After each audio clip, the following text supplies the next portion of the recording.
We're gonna give you the best snatch complexes that you can use to improve your snatch technique and strength, and we're gonna start right now.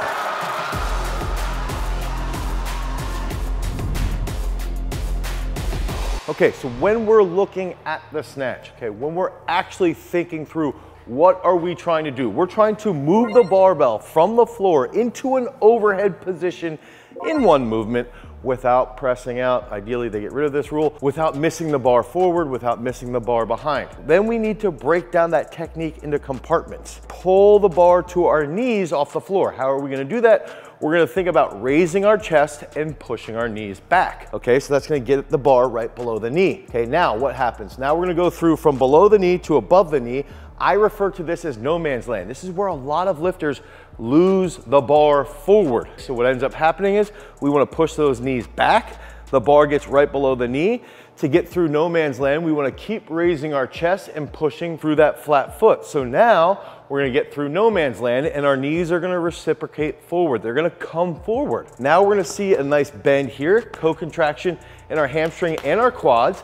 And then that's gonna bring our chest up even further. So from that reciprocation point, which is gonna be right here above the knee, now we're gonna come into the hip, we're gonna make contact and get into that catch position. We want to be flat-footed as long as possible into the hip, and then once we have that upright trunk, it might be a little bit forward, but we wanna have those hips under us, we make contact, and then we move our feet out into the catch. Okay, so it's knees back off the floor, push through the flat foot, keep rising with that chest.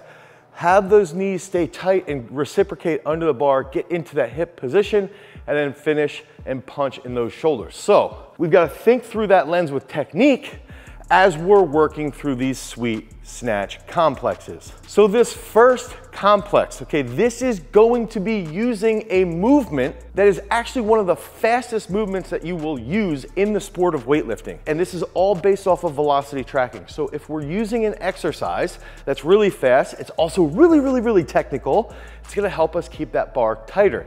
And what we're gonna do is we're actually gonna use priming. Okay, so we're gonna use this movement to focus on stimulating the nervous system.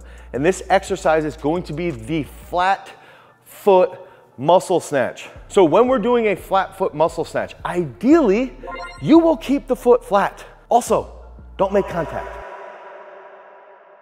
Okay, that's another movement, it's a great movement, but don't make contact. So what we wanna focus on, and you'll see this in baseline competitive training, okay? Baseline competitive training is typically gonna be day one inside of our app Peak Strength. So inside of Peak Strength, we have a weightlifting focused program that is based off of your maxes, off of your needs, off of your technique even, based off of percentages and formula that we have used to feed our own internal algorithm. So if you head over to peakstrength.app, the Google Play Store or the Apple iOS Store, you're gonna get into Peak Strength. You can get one free week of training to improve those big PRs in the snatch, and long-term over 12, 16, 20 weeks, you're gonna have huge PRs. Now back to the flat foot muscle snatch. Once we get into this position, we can do 5 triples. We wanna think about pushing the knees back, keep that chest rising, and we wanna feel a big active upper back, big active rotation and punch from the shoulders, and then that fast lockout. That's gonna help keep that bar forward. The big thing with the flat foot muscle snatch is that often one little error can put that bar a little bit forward, which could then lead to a miss. Okay, even if you add 1 or 2 kilos, it can make it substantially harder. Oftentimes, I will have our athletes do flat foot muscle snatches before they even do their full snatch workout. Now, the next complex, this is a true complex, and this is going to be something that we use on our technical variation day inside of Peak Strength. Again, you'll be able to see what specific days that you're trying to focus on inside of the app. Okay, you could see baseline competitive. You could see competitive day where we're going full tilt. We could see technical variations, strength variations. Now, this is gonna be a technical variation. We're gonna look at using a power snatch, full snatch. Now, why do I like to use a power snatch before a full snatch? Typically, I don't think you should ever miss a power snatch. In your entire career, you should never miss a power snatch. Because if you miss the power snatch, you should just be doing a full snatch. You shouldn't miss it forward, you shouldn't miss it behind. Okay, so we wanna look at this and say, okay, if we have somebody who is very explosive, okay, they're gonna be good with a power snatch. Now, we want them to get comfortable getting into that full catch position. Okay, so we're gonna do a power snatch where they're comfortable and then have them go, okay, take that power snatch, now do a full snatch. That's a complex, 2 different movements. So they're gonna do a power snatch, then they're gonna drop it, then they're gonna do the exact same weight and do a full snatch. And we want to just think about moving the exact same way. So ideally, you're gonna start to creep close to that power snatch PR, okay, so it gets a little bit heavier, and then the athlete will get comfortable dropping down into the catch. Typically, we will do these once a week for about 2 straight programs. And long term, you'll see that athletes will start to PR their power snatch, and in turn, they'll get more comfortable at higher loads based off of their full snatch. So we want to look at power snatch, full snatch.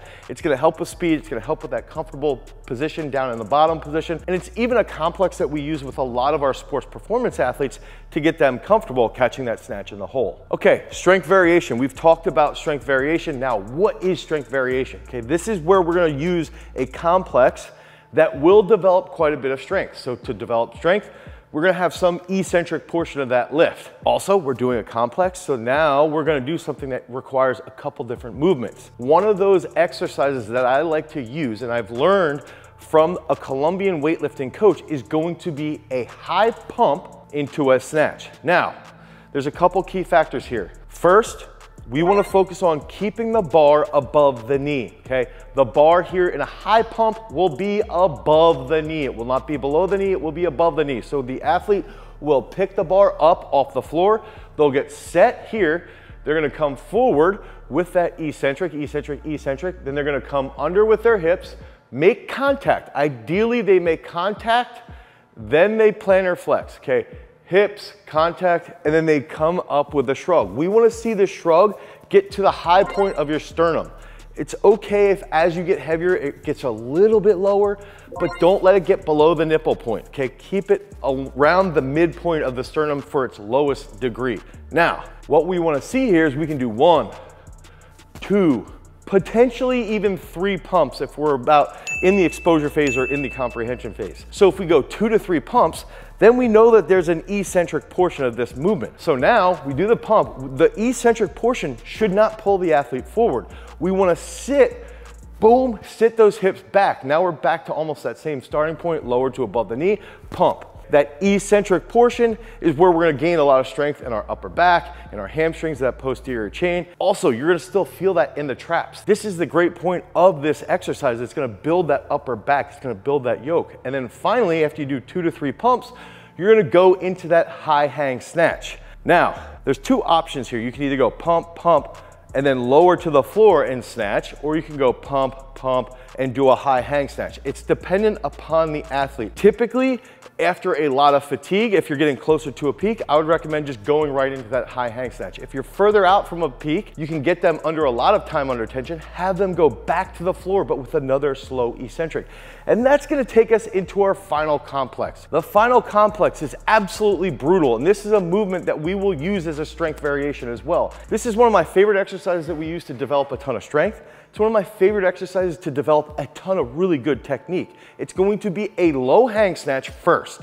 Okay, so we would again pick up that bar, lower, lower, lower. And when we teach an athlete how to lower a low hang snatch, we want to teach them to lower through the same exact position that we want to pull off the floor. It's just a mirrored position. So as they go down, their knees will come forward.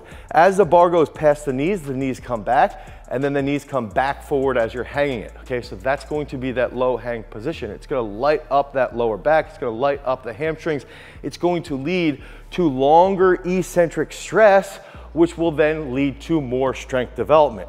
Also, the slower the eccentric is, the more improvement we'll see from a technical perspective. So we're gonna do a low hang snatch for, let's say, 1 rep. Then after we do the low hang snatch, we will do a full snatch from the floor. So we're gonna do a low hang snatch into the hole, stand it up, drop it, and now instead of doing another low hang snatch, we're gonna do a full snatch, okay? So we're looking at this as 2 different movements. Now, what I recommend here is that if you're 8 weeks out, you do 1 low hang, 1 full snatch. And then as you get closer to that peak, okay, let's say we're 6 weeks out or we're 4 weeks out, that's where inside of the at peak strength, you're going to see us take this complex out. You're not gonna do the low hang snatch, full snatch. You're just gonna do either a low hang snatch or you're just going to do a full snatch. That's it.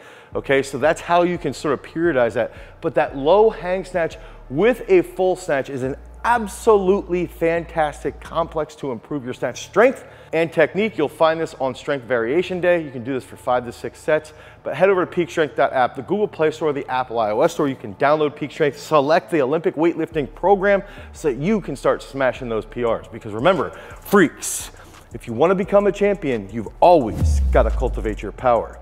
Peace.